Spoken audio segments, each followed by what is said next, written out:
Bonjour à tous et bienvenue à ce moment de diffusion en direct de l'Assemblée du Plein Évangile. C'est un plaisir encore de vous accueillir ce matin. Et je veux saluer les gens qui nous suivent d'un peu partout dans le monde. Vraiment, que Dieu vous accompagne. Si vous nous suivez et vous fréquentez une autre église que la nôtre, on vous encourage à continuer de soutenir votre église, continuer de soutenir l'œuvre de Dieu dans votre localité, tout comme soutenir l'œuvre missionnaire, comme vous l'avez peut-être déjà fait jusqu'à maintenant. Vous savez, on est le premier dimanche du mois de mai. Et pour ceux qui fréquentent l'Assemblée du Plein Évangile, vous savez ce que veut dire le premier dimanche du mois. Un rappel de l'importance de notre soutien missionnaire. On va en reparler tout à l'heure. Mais ce matin, j'aimerais juste faire une courte prière, que Dieu nous accompagne. Fermons nos yeux un instant. Seigneur Dieu, nous voulons te dire merci ce matin de ta présence dans nos vies. Malgré le confinement, malgré les situations, Seigneur Dieu, rappelle-nous ta bonté ce matin. À travers les chants, à travers les paroles que nous allons entendre, Seigneur Dieu, puisses-tu nous rappeler que tu es là, qu'il n'y a personne d'autre sur terre qui puisse déclarer qu'il y a un Dieu qui marche avec une relation personnelle avec chacun d'eux. Merci Seigneur Dieu d'avoir fait ta demeure en nous.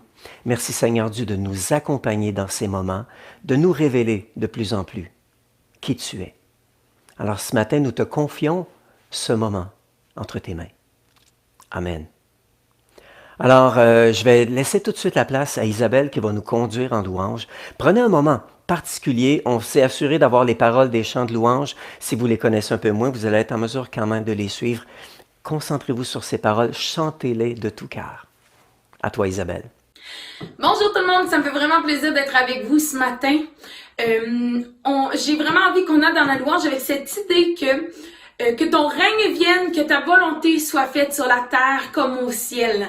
On peut voir ce verset-là dans Matthieu 6. Donc, que ton règne vienne, que ta volonté soit faite sur la terre comme au ciel. Qu'on puisse aller dans la louange, dans l'adoration, en ayant vraiment en tête que Jésus est le roi des rois. Il est le seul Seigneur. Il est celui qui règne. Il est celui qui a déjà vaincu l'ennemi. Puis qu'on puisse garder ça en tête, qu'on puisse vraiment l'élever, que la terre tremble ce matin pendant qu'on va venir louer, l'adorer, qu'on puisse l'élever en proclamant qu'il est le roi des rois, qu'il est le seul chemin, en proclamant à quel point il est grand, à quel point il est puissant, puis qu'on puisse être revêtu de cet esprit pour faire cette différence-là dans le monde, qu'on puisse être cette lumière qui démontre, cet espoir qui démontre que Jésus, il est le chemin, Jésus, c'est la solution, c'est la source d'eau vive. Donc, qu'on puisse vraiment l'élever comme il en est digne. Amen.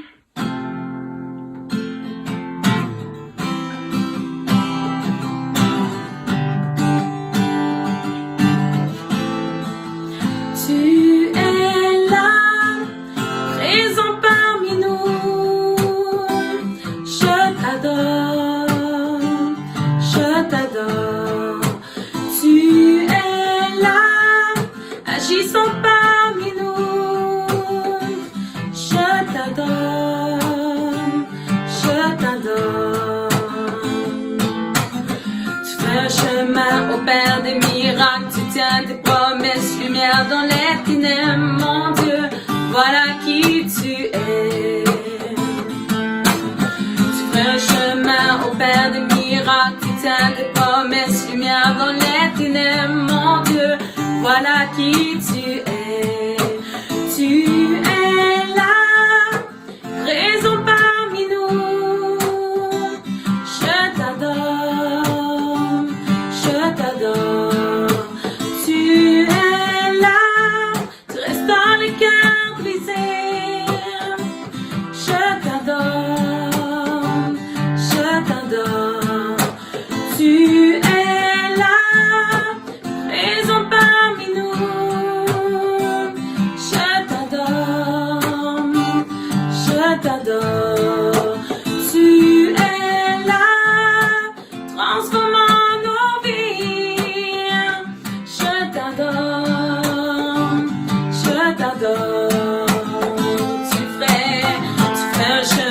au Père des miracles, tu tiens tes promesses, lumière dans les ténèbres, mon Dieu, voilà qui tu es, déclarons. Tu fais un chemin au Père des miracles, tu tiens tes promesses, lumière dans les ténèbres.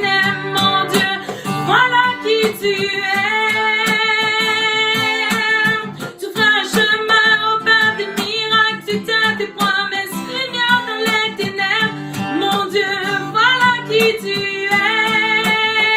Oh, je t'adore, je t'adore, je t'adore, Seigneur, je t'adore, je t'adore, je t'adore, je t'adore, Seigneur, je t'adore.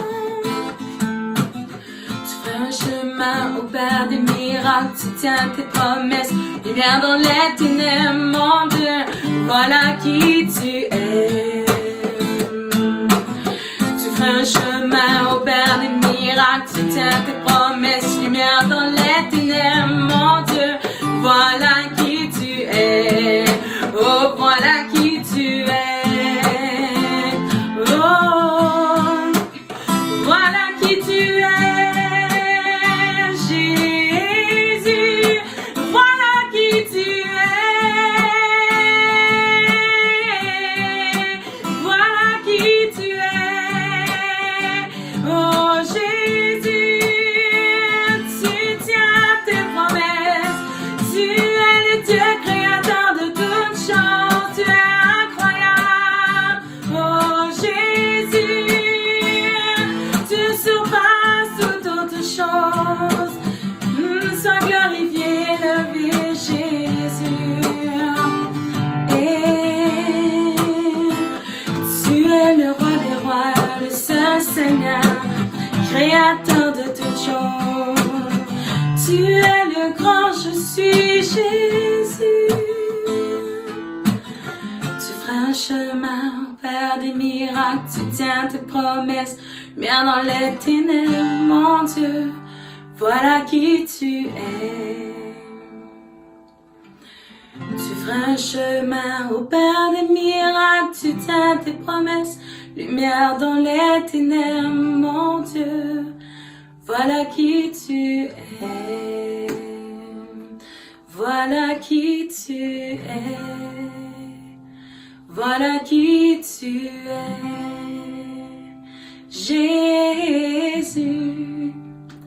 Voilà qui tu es.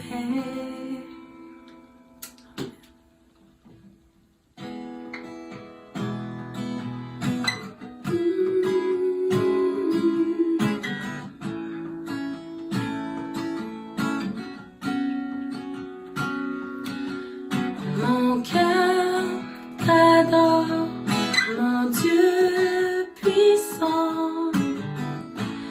Nul n'est comme toi. Mon cœur t'adore, prince de paix. C'est ce que mon cœur désire, sois glorifié, car tu es ma sainteté. Mon cœur t'adore, ô Dieu puissant, nul n'est comme toi. Mon cœur t'adore, mon Dieu puissant, nul n'est comme toi. Mon cœur t'adore, prince de paix. C'est ce que mon cœur désire, sois glorifié, car tu es ma sainteté. Mon cœur t'adore, ô Dieu puissant, nul n'est comme toi. Nul n'est comme, nul n'est comme toi. Toi, nul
L'Éternel règne, il est saint de force.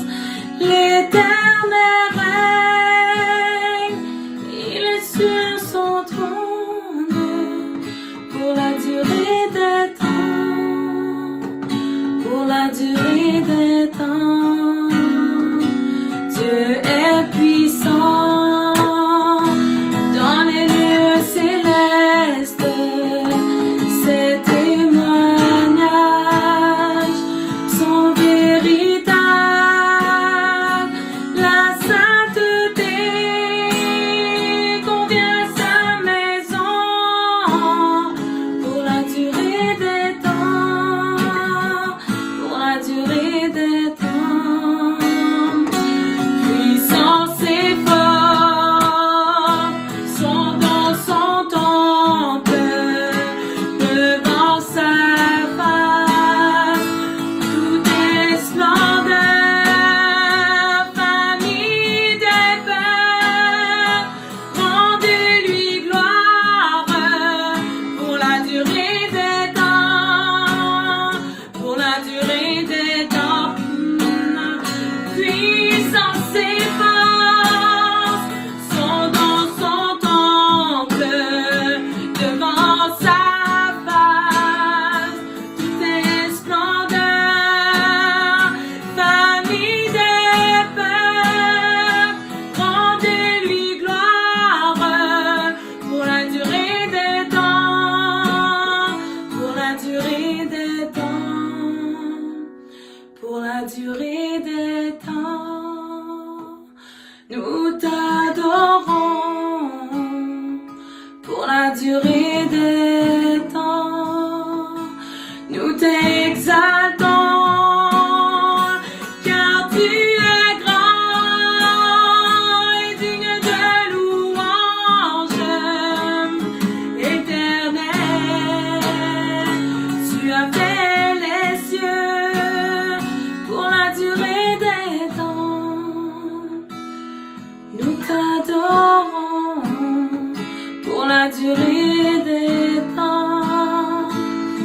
Nous t'exaltons car tu es grand et digne de louange. Éternel, tu as fait les cieux. Amen.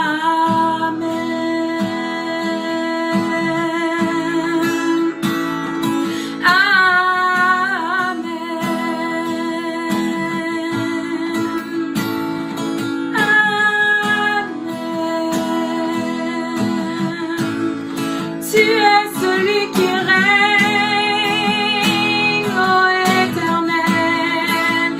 Tu es celui qui règne, Jésus. Tout genou fléchira devant toi. Un jour tout genou fléchira devant toi, Éternel des armées. Et grand et puissant est le roi.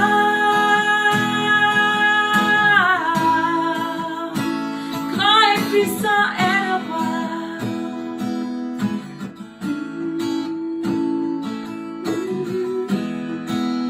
Merci beaucoup Isabelle pour ce beau chant. L'Éternel règne pour la durée des temps. En toutes circonstances, en toute situation, l'Éternel règne. Dieu règne. Ce Dieu d'amour, ce Dieu que l'on peut appeler Papa. Ce matin, comme je disais tout à l'heure, nous sommes le premier dimanche de mai. Et le premier dimanche de mai, ou n'importe quel premier dimanche, je veux faire un rappel concernant le soutien de nos missionnaires. Mais juste avant, j'aimerais faire comme on fait habituellement lorsque nous sommes physiquement à l'Église. Nous prenons un moment pour recevoir les dîmes et les offrandes pour permettre à chacun de soutenir l'œuvre de Dieu. Ce matin, j'aimerais faire d'une manière différente. J'aimerais que nous puissions, même si nous posons ce geste ce matin, même si plusieurs d'entre vous... vous nous avez soutenus d'une autre manière, vous avez envoyé déjà votre soutien, que ce soit par votre institution bancaire ou les autres moyens à votre disposition. Je veux qu'on prenne juste un moment ce matin pour prendre conscience du geste qu'on a posé, peut-être cette semaine, et ce que ça représente dans notre relation avec Dieu. Alors, j'aimerais vous proposer des déclarations que vous pourrez répéter, vous allez les voir au bas de l'écran. Alors que nous t'apportons nos dîmes et nos offrandes, Seigneur Dieu, nous plaçons notre confiance en toi pour que le ciel s'ouvre et qu'il envahisse la terre, pour que les bénédictions que tu en réserves soient déversées, pour que les miracles soient manifestés jour après jour, pour plus de révélations par des rêves, des visions, des songes, par ta parole, par l'écoute de ta voix, pour ta provision et ta protection pour nos familles, pour que cette génération découvre qui tu es, pour que nous portions la révélation du royaume au milieu de cette pandémie, que nous puissions avoir plus que nécessaire pour faire équipe avec toi et te représenter pour ta gloire. Amen. Et Dieu désire que nous puissions engager notre foi avec lui, que nous puissions être partenaires avec lui.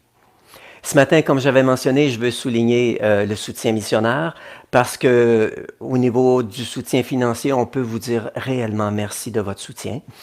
Mais nous ne voulons pas oublier nos missionnaires qui, pour plusieurs, sont encore sur le champ missionnaire en train d'œuvrer et partout dans le monde, malgré cette pandémie. Et ce matin, je vais juste vous présenter une petite vidéo d'un des missionnaires que nous soutenons, Yves et Françoise Michaud, un couple missionnaire en Thaïlande. Et il nous a envoyé une petite vidéo de 2 minutes que j'aimerais vous laisser regarder. Portez attention, il y a seulement une musique de fond, mais portez attention à ce qui est écrit. Et ils sont en train de nous présenter leur ministère. Je vous reviens après la vidéo.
Merci beaucoup Yves et Françoise pour votre engagement, votre dévouement pour le peuple en Thaïlande. Voulez-vous, on va prier pour les offrandes missionnaires, que Dieu garde notre cœur ouvert, sensible, généreux pour les besoins des autres, malgré cette situation. Père éternel, nous voulons bénir Yves et Françoise, tout comme nous voulons bénir chacun des autres missionnaires. Seigneur Dieu, que tu puisses les protéger, les garder, mais que tu puisses déverser les ressources dans leur vie pour qu'ils puissent être une bénédiction, même en cette période de pandémie. Père éternel, garde notre cœur ouvert, tendre, généreux, que nous puissions continuer de soutenir ton œuvre et d'être un témoin jusqu'aux extrémités de la terre. Alors, Seigneur Dieu, ces montants que nous allons donner, que nous avons peut-être déjà donné, nous prions que tu donnes la sagesse à chacun pour que ce soit multiplié pour ta gloire. Amen. Amen. Merci beaucoup. Ce matin, c'est Pasteur Frank qui va nous apporter la parole. Et la dernière fois, il nous avait dit qu'il allait compléter ce message qu'il avait apporté. Donc, Pasteur Frank, je te laisse toute la place. Bonjour à tous. Merci, Pasteur Gaétan. Merci, Isabelle, pour la louange. Ces temps-là sont merveilleux, laquelle on prend la présence de Dieu, on le touche, on se laisse toucher par lui. Et je suis très content d'être avec vous aujourd'hui. On a une fin de semaine très belle et on va en profiter. Et bonjour à tous, ceux qui sont là peut-être pour la première fois, ceux qui sont là parce que ça fait longtemps, vous nous connaissez, ceux qui viennent se joindre à nous de d'autres églises, ça nous fait plaisir que vous soyez là. On vous a à cœur, on voudrait que vous sachiez que l'équipe ADPE est présente. Et là, consultez-nous, envoyez-nous les messages, comme Anne a dit la semaine passée. On veut savoir, on veut connaître, on veut avoir des expériences. Appelez-nous, écrivez-nous, gênez-vous pas. Vous savez que tout est sur le site présentement, donc profitez de ce moment. Ça me fait plaisir. J'espère que vous allez bien par la grâce de Dieu. On sait qu'on est vraiment dans un moment, un peu une période assez spéciale, ce n'est-ce qu'on va s'en souvenir pour un longtemps. On va marquer l'histoire comme la peste noire a marqué l'histoire, comme la grippe espagnole, le crash boursier, j'en passe, toutes les guerres, 1, 2, 3, la Première Guerre mondiale, la Deuxième Guerre mondiale, et toutes les autres guerres, il n'y en a pas eu 3, là, mais quand je disais la troisième, c'est le Vietnam et toutes les autres guerres qu'il y a eu dans le monde. Le crash boursier de 1929 a été assez difficile. Présentement, le monde dépense des billions de dollars, 1000 milliards et plus, pour sauver l'économie et soutenir les peuples. C'est très bien, parce que justement, dans le crash boursier de 1929, c'est ce qu'on n'a pas fait. On a laissé les gens aller, il y a eu de la famine, de la misère, et là, on tente par tous les moyens de pouvoir contrer cette situation-là en investissant beaucoup. Et de plus, il y a des milliers de personnes qui sont décédées tristement, et on sympathise avec vous, ceux qui vivent des deuils, on vous donne notre sympathie, et on pense à vous, les proches qui vivez ces moments difficiles. Merci pour le gouvernement. Il faut prier pour le gouvernement qui continue à agir avec sagesse et intelligence dans les circonstances, et on les appuie. Et c'est une situation incroyable. Pensez-y, là. Un si petit virus, un ennemi invisible, un petit ennemi invisible qui met le monde à genoux. Peut-être que nous devrions être humbles devant ce phénomène. C'est une occasion, je pense, de vivre une certaine humilité, et nous devrions être humbles comme humains et se tourner vers Dieu. Et je l'espère, c'est ça qui va arriver. Parfois, on voit que le monde s'ouvre à ces temps-là. Depuis, on parle également beaucoup de la fin des temps. Et là, je voudrais faire un petit volet très, très, très rapide. C'est toujours le cas lorsqu'il arrive des catastrophes à travers le monde. Les gens commencent à penser à la fin des temps. Naturellement, ça a été annoncé dans le Nouveau Testament, dans l'Apocalypse. Il faut faire attention. En passant, Paul croyait que la fin des temps était proche. Dans 1 Corinthiens 7, 25-30, okay, il disait que le temps est court. Il encourageait même les gens à ne pas se marier. Moi, personnellement, je ne le ferai pas aujourd'hui, là. Hein? Donc, rassurez-vous, les célibataires, je vous comprends. OK? C'est pas moi qui va dire que vous n'avez pas à faire ceci. Je vous encourage, ayez confiance. Il y a une personne que Dieu prépare pour vous. Et ne vous inquiétez de rien. Amen. Et j'entends tous les célibataires qui disent « Ouf! » Dans le message de Paul, et non seulement de Paul, mais sûrement d'autres disciples, cette notion de la fin des temps, le retour imminent de Jésus, était souvent présent. Que lorsque les croyants entendaient ce message-là, ils pensaient que Jésus allait revenir bientôt, mais tellement présent que les croyants commençaient à se poser des questions. Ils disaient, là, finalement, la promesse qui revient, il ne revient pas si vite que ça. Et comme on dit au Québec, là, ça fait jaser énormément. Tout le monde en parle. Bien, Pierre a cru bon de préciser les choses. 2 Pierre 3, 8. Mais il est une chose, bien aimée, que vous ne devez pas ignorer, c'est que devant le Seigneur, un jour est comme 1000 ans, et 1000 ans est comme un jour. Le Seigneur ne tarde pas dans l'accomplissement de la promesse, comme quelques-uns le croient. Donc, ça parlait énormément, les gens se mettaient à y croire.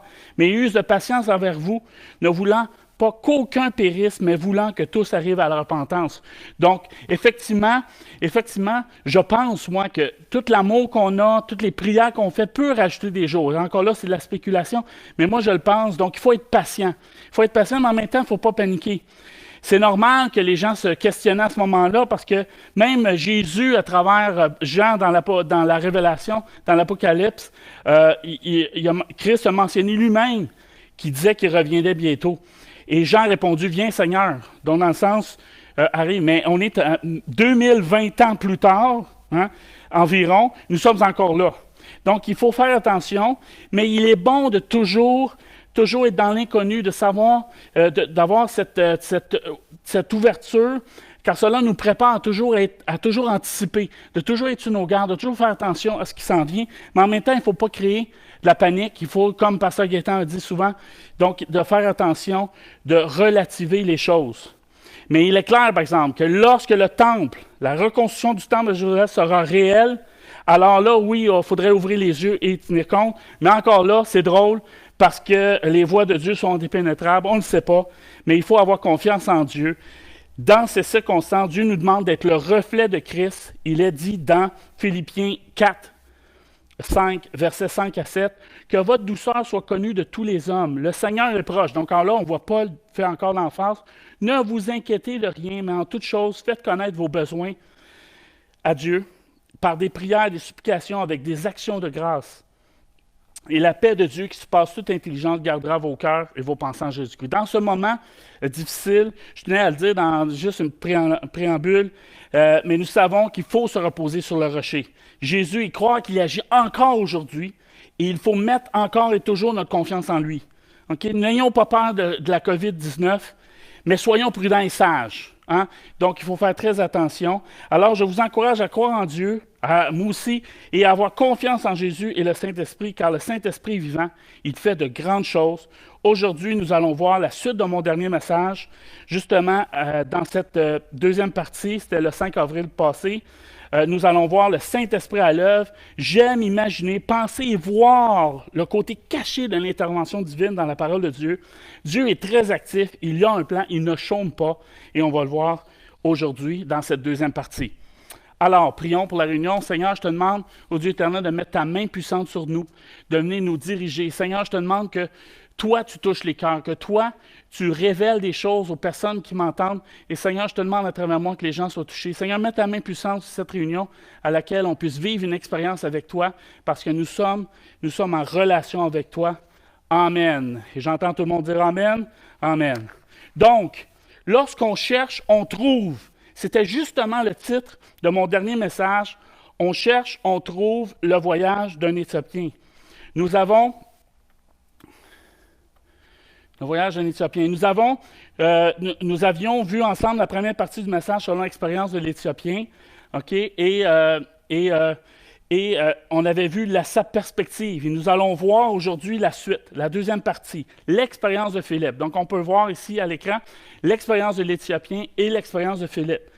Okay? Et on va voir un petit peu l'angle différent par rapport à l'expérience de Philippe. Relisons le passage pour nous remettre dans le contexte, dans Actes 8, versets 26 à 31.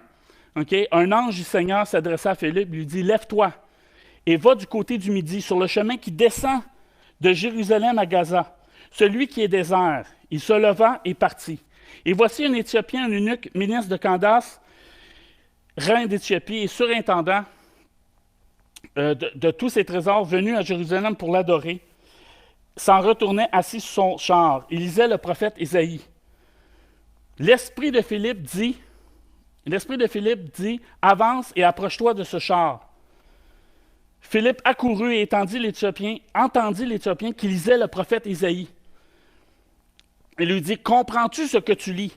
Il répondit, comment le pourrais-je si quelqu'un ne me guide? Il invita Philippe à monter et à s'asseoir avec lui.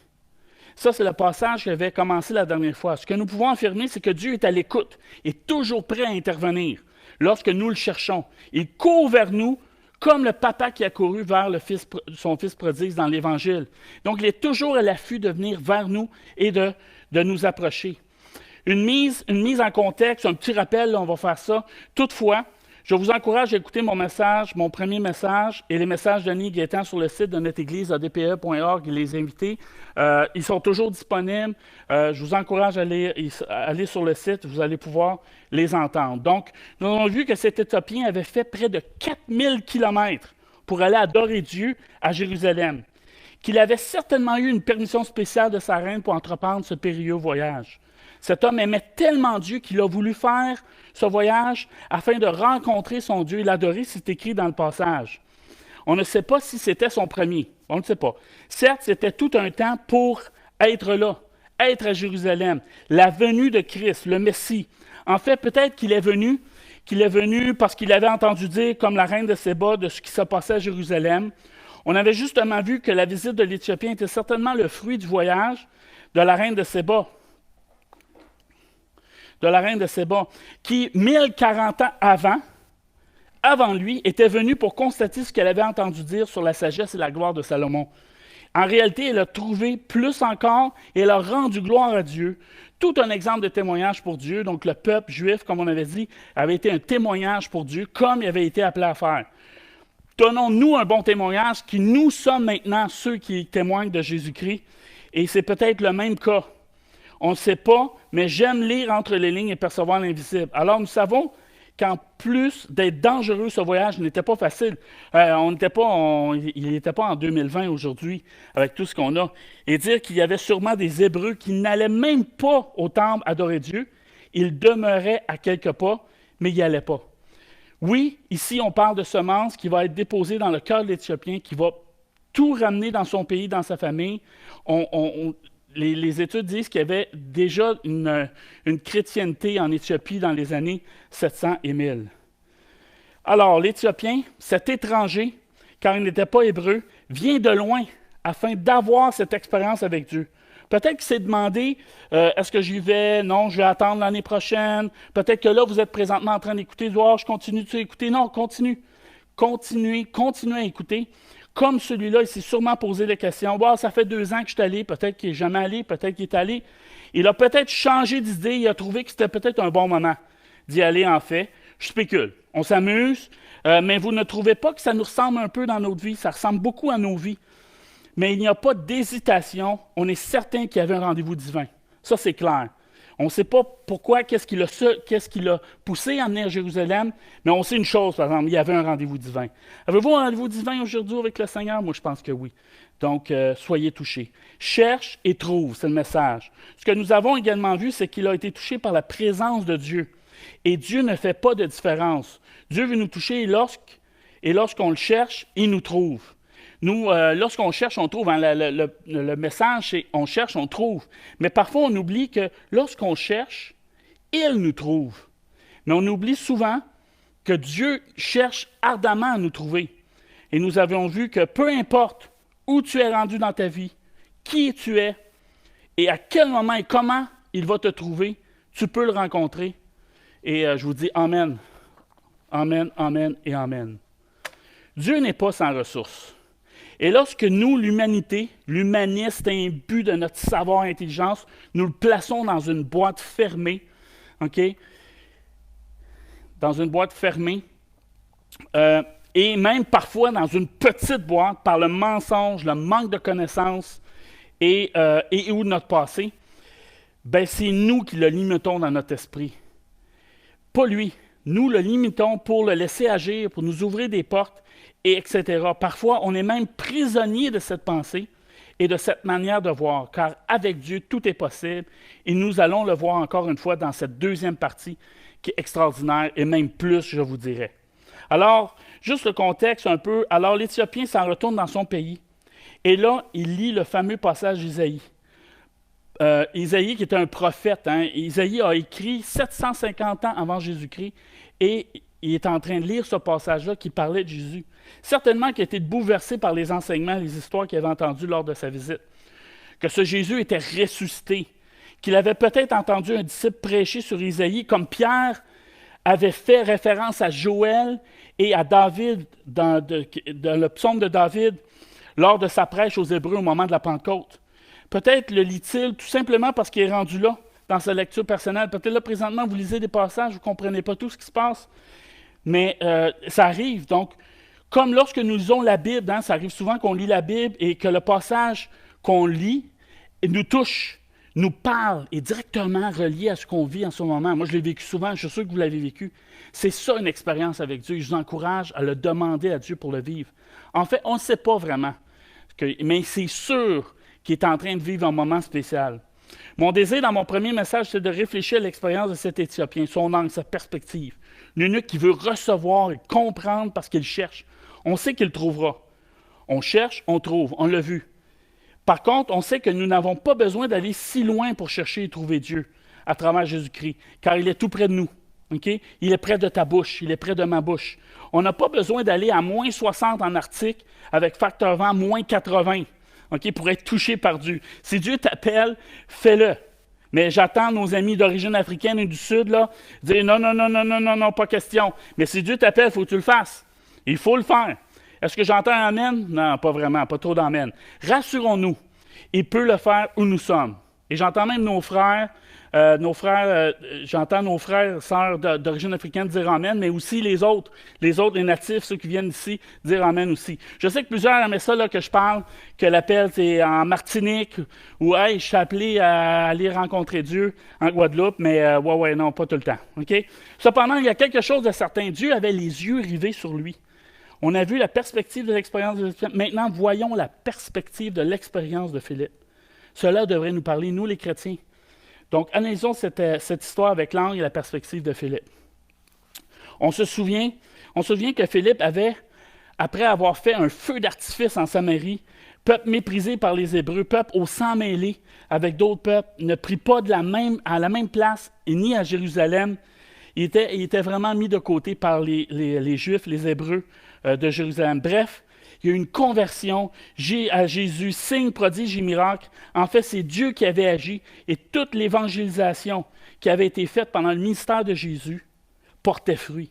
On n'a surtout pas oublié la Samaritaine au puits à laquelle Jésus avait parlé dans Jean 4, 6. Est-ce que vous vous en souvenez? Jésus l'avait approchée et évangélisée et elle avait répandu la bonne nouvelle une fois qu'elle a été touchée à son village. Et il y a eu une forte conversion à ce moment-là et sûrement c'est la suite de ce que Jésus avait fait, de ce que les disciples avaient fait.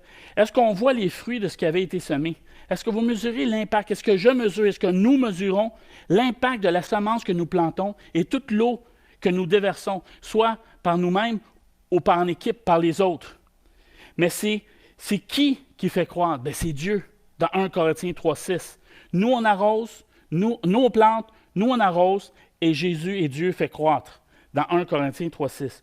Nous aurons un jour le fruit de notre travail. Il faut persévérer. Même si parfois c'est difficile, il faut persévérer. Il faut semer, il faut arroser, il faut répandre, il faut faire de la publicité pour Jésus-Christ. Ainsi, Philippe a su profiter de cela, sûrement de toute la semence qui a été faite, tout l'arrosage qui a été fait, et par obéissance qu'il avait quitté le milieu maintenant austère de Jérusalem à cause de la persécution par les instances religieuses et naturellement par Paul qui allait jusqu'à tuer les chrétiens. Et là, Philippe se retrouve en Samarie prêcher l'évangile de Christ, qui n'était pas naturel pour un Hébreu. Une fois le travail fait, cela a tellement bouleversé les bases des premiers chrétiens, car ils pensaient que le message était pour les Juifs, premièrement et seulement pour les Juifs. Pour les Juifs, que Dieu agit en Samarie. Il envoya les deux piliers, Pierre et Jean, ou par eux-mêmes, ils ont décidé d'y aller.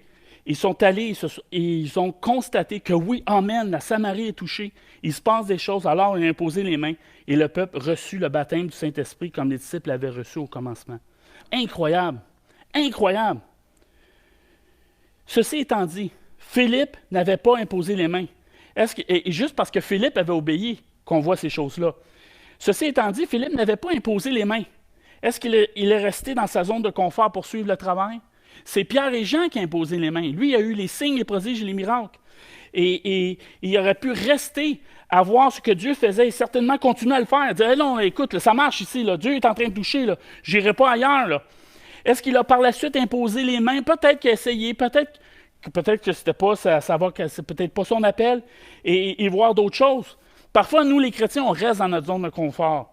On veut avoir absolument ce que l'autre a. Mais parfois, il faut laisser aller et laisser Dieu nous diriger. Et ce que Philippe a fait. Et Philippe a eu une expérience extraordinaire. Mais il en voulait, je crois. Il en voulait plus. Et dans son cœur, je peux me permettre de dire qu'il connaissait certainement son rôle. Et voilà, un ange du Seigneur lui adressa la parole. Qui veut cela? Moi, le premier, qui aimerait pas vivre quelque chose d'un ange? Moi, je rêve, je dis ça à mes enfants, là. Moi, j'ai un rêve, le plus important, c'est de voir Jésus. J'aimerais tellement ça, voir Jésus, avoir des révélations, vivre avec des apôtres encore plus de ce que je vis. Et je vous encourage à prier, à le faire. Moi, le premier, cet ange lui adressa et lui demanda de se déplacer. OK, ça a l'air simple, là, mais attendez. Attendez. Philippe est à l'écoute. Philippe obéit. Parfois, nous ne prenons pas le temps d'écouter sa voix. Et ça, là, j'aimerais ça le dire. Moi, le premier, là. Et laisser Dieu décider de notre avenir. On est le patron. Même si on dit Dieu, selon ta volonté, je vais le faire, mais parfois, on a comme une petite racine à l'intérieur à laquelle on veut prendre le contrôle. Et je ne sais pas si ça parle à certaines personnes, là, mais moi, ça me parle. Mais il faut prendre le temps de s'arrêter et de l'écouter. J'ai bien dit s'arrêter et l'écouter. Pas parler. Le laisser lui nous parler. Et si on parle en même temps, bien, ça peut être un peu difficile. Se laisser trouver. Se laisser trouver. N'oubliez pas, quand on cherche, on trouve. Mais quand on cherche, bien, Dieu veut nous trouver aussi. Et c'est important d'être en réception. Philippe quitte. Imaginez. Dire cela à votre femme ou à votre mari. Là, mettons, vous vous levez le matin, là. Disons que vous vous levez le matin, vous dites à votre femme ou à votre mari, là, bien, je m'en vais. Un ange m'est apparu. Et je dois quitter et aller dans un désert sur une route en Arizona, aux États-Unis, là, dans le sud. Ouais. Là, la réaction, c'est si tu veux aller au casino, si tu veux jouer au golf, si tu veux aller voir une partie de football, au soccer ou de baseball, dis-les donc là, que tu vas aller en vacances. Ouais. Et j'en passe. OK? La réaction, dites-le. Non. Je dois quitter pour aller faire ce que Dieu m'appelle. Mais Philippe, il l'a fait. Il a obéi. L'histoire ne dit pas s'il était marié, s'il était célibataire, c'est une femme, mais mettons qu'il y a une femme. L'histoire ne dit pas là, que quand il est revenu, il a dormi sur le divan en revenant. Il a obéi. Ne profitez pas pour utiliser ce que je viens de dire là, pour faire des voyages. Là. Soyez honnêtes. Et s'il y en a quelques-uns qui le font, là, venez me voir. Là, je vais prier pour vous, là, pour pas que vous vous laissiez prendre par ce jeu. On voit que le passage est vivant. Sur la route de Jérusalem à Gaza, un lieu désert. Donc, c'était dangereux. C'est d'aller vers le village ou la place des Philistins. Pas Jojo, c'était même dangereux. Mais lui, il est parti, il a obéi. Il voit. C'est sûr qu'un ange est convaincant, là, mais parfois, on connaît comment on réagit. Hein? On dit, bon, c'est-tu vraiment de lui? C'est-tu la parole de Dieu? C'est-tu vraiment un ange? C'est moi qui ai rêvé? C'est un songe? Bien, lui, il l'a fait, il a bougé. Il s'approche de cette personne. Et là, une fois que c'est sur la route, là, il vit vraiment le moment du passage. Il voit un char. Là, il n'est pas sûr. Peut-être qu'il a vu du monde à un moment donné, durant le voyage, quand il a marché. Mais là, il voit quelqu'un avec un char, ça a l'air assez grand. Il est comme impressionné. Et là, l'esprit dit, vas-y. Et là, il n'y a pas d'hasard. Il n'y a pas d'hasard avec Dieu. Philippe le rencontre et lui parle. L'Éthiopien pense que c'est par hasard que Philippe est là. Mais nous savons que c'est orchestré par Dieu. Pensez-y, wow, c'est extraordinaire, là. Dieu avait tout préparé. Il a averti quelqu'un à l'autre bout du monde d'aller. Est-ce que vous voyez que cette personne éthiopienne était précieuse aux yeux de Dieu? Que Philippe aussi était précieux parce qu'il l'a utilisé par l'obéissance? Certainement, Philippe, je l'espère, a partagé son expérience pour renforcer un peu la foi de l'Éthiopien en disant, écoute, il y a un ange qui m'a dit de venir, c'est pas par hasard que je suis ici. Et on ne le sait pas, là, encore là, je spécule, j'aime beaucoup ça, mais on ne le sait pas. Mais c'est super intéressant. Mais selon l'expérience de Philippe, nous pouvons mentionner que Dieu veut que il veut que nous soyons utilisés pour témoigner de lui. Ça, c'est clair dans ce passage-là. Non seulement Dieu voulait toucher l'Éthiopien, mais il ne faut pas oublier l'aspect de l'expérience de Philippe à laquelle Dieu voulait toucher Philippe, voulait l'utiliser. Et c'est extraordinaire. Nous sommes le sel de la terre, la lumière du monde, et Dieu parle à Philippe par l'Esprit. Un ange du Seigneur s'adressa à Philippe. Est-ce que vous aimeriez que votre partenaire soit un ange?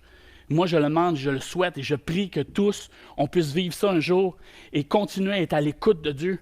Donc, nous sommes la salle de la terre. Donc, c'est important de savoir qu'à travers ce passage-là, il y a aussi l'expérience de Philippe à laquelle il a été utilisé. Deuxièmement, Dieu veut qu'on réponde à son appel. Pourquoi? Parce que Dieu a dit, si tu cherches, tu trouves. Mais à quelque part, nous, on fait partie de la solution aussi. Il peut nous appeler à intervenir dans la vie de quelqu'un, comme Philippe a intervenu dans la vie de l'Éthiopien. C'est incroyable quand même de penser que Dieu a plein d'amour cette personne pour faire déplacer quelqu'un pour aller lui parler du Seigneur. Et c'est pas pour rien qu'il donne l'exemple, c'est que nous aussi, on peut le vivre. Et je pourrais vous parler de certaines expériences à laquelle c'est arrivé. Et Dieu veut quoi? Il veut que nous, on vit des situations extraordinaires. Pensez-y, extraordinaires. C'est pas plate d'être chrétien. C'est excitant. Moi, je me souviens quand j'avais fait un voyage, je pense que je l'avais partagé ici dans la salle. J'avais été en Haïti. Et dans mon deuxième voyage en Haïti, fallait que je transporte des choses d'une place à l'autre. Et je sais pas, il y en a certainement ici qui vont se souvenir que je l'ai partagé. Et pendant qu'on déplaçait des objets d'une place à l'autre, on passait par une porte, puis il y avait quelqu'un qui riait de Dieu un peu avec ses amis. Et ses amis disaient non, tu ne peux pas parler de Dieu comme ça. Non, Dieu, c'est rien, on s'en fout, il est tout petit, on peut l'écraser. Ils disaient non, dis pas ça. Et à un moment donné, j'ai passé à côté de lui. J'avais la boîte, l'objet dans mes mains, puis je lui ai dit, toi, là, le Seigneur, là, va tellement te tomber dessus par sa gloire que tu vas tellement trembler que tu vas l'accepter. Et là, ses amis, hey, dans ta face, en créole, là, naturellement, je ne suis pas capable de les imiter, là, mais dans ta face, tu vas voir, puis il riait, puis lui, c'est comme il était figé, puis moi, j'ai continué mes choses. Mais imaginez que vers la fin du voyage, moi, j'aimais beaucoup quand je vais en voyage, et Pasteur Gaétan pourrait le confirmer, ben, je voulais aller à la plage, je n'avais pas eu la chance d'aller. Et j'avais connu quelqu'un dans mon premier voyage, et moi je disais au Seigneur, y a-t-il moyen que d'aller à la plage? Et la personne qui m'avait hébergé avait dit, oui, je le connais, il va pouvoir venir te chercher. Il est venu me chercher, cette personne, la dernière journée, l'avant-dernière journée avant que je parte, pour que j'aille à la plage, et lui il était rendu ambulancier, et il était venu me chercher. Et pendant qu'on se dirigeait vers la plage, et là c'est merveilleux parce que c'est un long chemin, il y avait une forêt à gauche, il y avait des petits villages à droite, et on voyait au loin la mer. Et là, pour moi, c'était féerique, parce que c'est toujours les images que j'ai eues quand j'étais jeune. Et tout d'un coup, je vois quelqu'un courir vers l'ambulance. Et là, je dis, qu'est-ce que c'est ça? J'étais, wow, qu'est-ce qui se passe? Je disais ça à mon ami. Qu'est-ce qui se passe? Et là, il cogne dans la vitre. Et là, moi, je suis comme, wow, qu'est-ce qui se passe? Et là, pendant que je le vois, je réalise que c'est la personne que j'avais parlé lorsque je transportais les choses. Et là, il ouvre la fenêtre, il dit « Hey, monsieur, je vous reconnais. J'aimerais ça que vous puissiez prier pour moi pour que j'accepte Jésus. » Oh, wow! Est-ce que vous avez des frissons? Moi, j'en ai, là.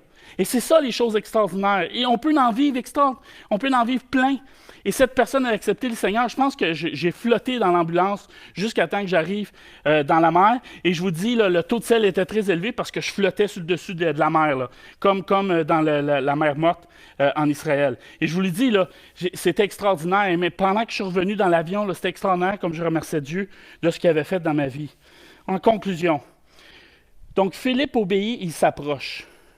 Continuons à lire le passage, parce que vous pensez que c'est fini, mais ce n'est pas fini, là. Si on lit dans le même passage rendu au verset 32, le passage de l'Écriture qu'il lisait était celui-ci.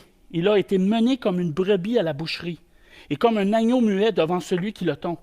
Il n'a point ouvert la bouche. Dans son humiliation, son jugement a été levé, et sa postérité qui la dépeindra. Car sa vie a été retranchée de la terre. L'eunuque dit à Philippe, « Je te prie, de qui le prophète parle-t-il ainsi? Et ça, de lui-même ou de quelqu'un d'autre? » Alors Philippe, ouvrant la bouche et commençant par ce passage, lui annonçant la bonne nouvelle. Maintenant, Philippe va vivre son appel. Maintenant, Philippe va vivre un moment d'évangélisation, de témoin de Jésus. Amen? Amen? J'espère que j'entends plein d'amen. Là. Si on avait le Zoom, là, je pense que j'entendrais des amen. Il a obéi, il a agi et maintenant il vit une expérience vivante. Il va conduire cette personne à Christ. C'est fou, là. Il est parti d'un ange qui l'a averti, il a fait le chemin, il est arrivé, puis là, finalement, la personne accepte le Seigneur. Étais-tu prêt? C'était-tu le temps de récolter? Mais vous pensez que l'expérience de Philippe est terminée? Mais attendez, une minute. Lisons le passage, versets 36 et 37. Comme ils continuaient leur chemin, ils rencontraient de l'eau. Et l'eunuque dit, « Voici de l'eau. Qu'est-ce qui empêche que je sois baptisé? » Wow, là, ça commence à agir dans nos concepts. Là. Attends une minute. Là, Philippe, il dit, « Si tu crois de tout ton cœur, c'est possible. Cela est possible. » L'eunuque répondit, « Je crois que Jésus est le Fils de Dieu. » Tout simplement. Et là, il fit arrêter le char dans le verset 38, excusez. Et Philippe et l'eunuque descendirent tous deux dans l'eau, et Philippe baptisa l'eunuque. En plus d'amener quelqu'un au Seigneur, de vivre une apparition d'ange, il baptise cette personne, comme ça. Avec qui ne rêve pas de récolter d'une façon aussi extraordinaire? On voit qu'avec Dieu, il n'y a pas de principe. Il croit et voilà, il est baptisé. Avant, nous avions des règles. Il fallait attendre 6 mois pour voir s'il était solide dans les fondements de ses croyances. Et là, il était baptisé. C'est sûr qu'il faut être sincère. C'est sûr qu'il faut croire en Jésus-Christ avant de se baptiser, sinon ça ne donne rien. Ce n'est pas un processus, ce n'est pas un programme. C'est vraiment une décision personnelle à laquelle, lorsqu'on croit en Jésus-Christ dans notre cœur, on veut témoigner devant tout le monde qu'on est un enfant de Dieu, qu'on a vraiment choisi Jésus. Amen. Ici, pas d'hésitation. Baptisé. Ici, maintenant, dans l'eau, baptisons-le. Wow! Quelle récolte! Nous semons, nous arrosons et Dieu pousse. Ce que je veux faire maintenant, avant de passer à mon petit dernier volet, en terminant, je veux faire maintenant, ce que je veux faire maintenant est de permettre, à toute personne qui voudrait, comme l'Éthiopien, vivre cette expérience pour la première fois. Alors, ceux ou celles qui écoutent, non, quitte pas. Laisse-toi aller, laisse-toi toucher par le Saint-Esprit. Alors, ceux ou celles qui écoutent, j'aimerais que vous puissiez vivre l'expérience de cet Éthiopien. Naturellement, pas dans l'eau, on ne peut pas, là, avec le confinement, mais sachant que Dieu vous aime, de toute façon, vous gardez contact, vous nous appelez, vous nous dites, il va venir un moment où on va pouvoir faire un baptême d'eau, et sachant que Dieu vous aime. Si Dieu a touché Philippe à travers un ange pour que lui se déplace sur un chemin où il a dû se poser la question, mais là, je suis fou, je suis réel, puis il marche, jusqu'à temps que l'Esprit lui dit, va vers le char, et que là, il parle de Jésus à cette personne, la personne se convertit, c'est un étranger, c'est un Éthiopien, il se convertit, il se baptise. Wow! Je pense que toi aussi, Dieu t'aime. Dieu, il veut te toucher. Dieu te cherche et trouve. Et tu vas voir que si tu acceptes Jésus-Christ dans ton cœur, tu vas vivre une expérience extraordinaire.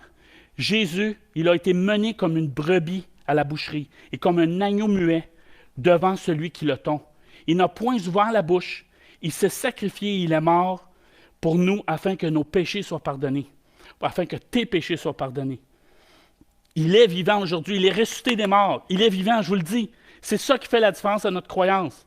C'est nous, on croit à Jésus qui est vivant et ressuscité des morts. Et si tu crois comme l'Éthiopien, tu peux avoir la vie éternelle. Tu peux vivre avec Dieu jusqu'à la fin des temps. Juste pour l'éternité, désolé. Mais jusqu'à la fin des temps, il faut faire un choix dans notre cœur. Il faut vraiment faire le choix dans notre cœur. Est-ce que tu es prêt? On ne peut pas te forcer, on ne peut pas te tordre un bras, mais tu peux l'accepter. Fais juste répéter après moi. Seigneur Jésus, je viens devant toi et ceux qui l'ont fait déjà, priez pour ces personnes-là. Seigneur Jésus, je viens devant toi, comme l'Éthiopien, complètement le cœur ouvert, lequel j'accepte de recevoir ton sacrifice, de croire que tu as donné ta vie pour mes péchés. Seigneur, je te demande de pardonner mes péchés.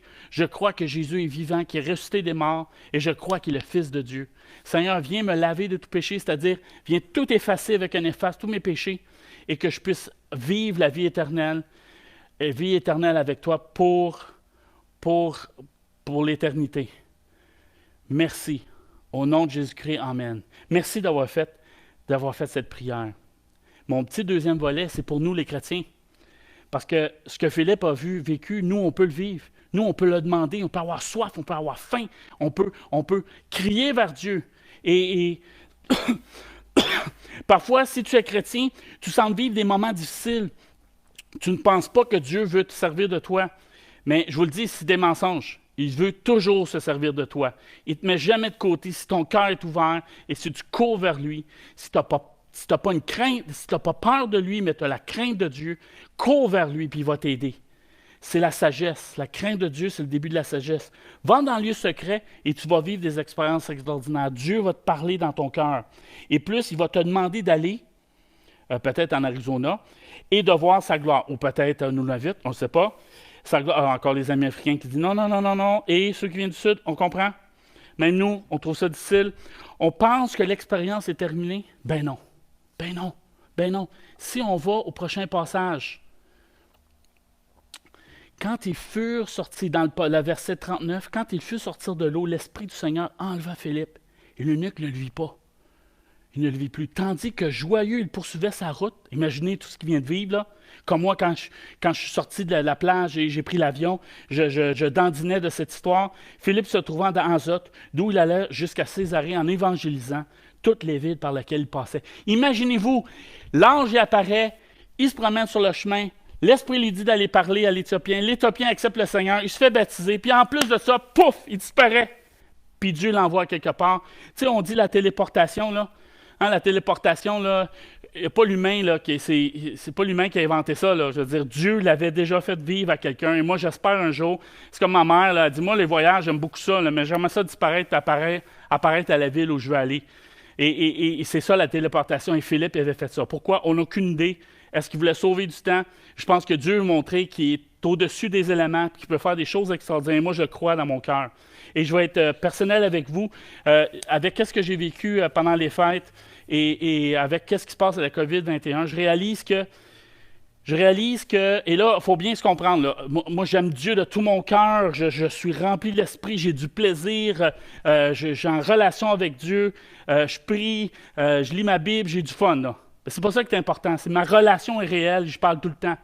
Mais c'est comme si j'ai réalisé dans ce moment que, wow, il y a un trésor, puis il me semble que j'en profite pas assez.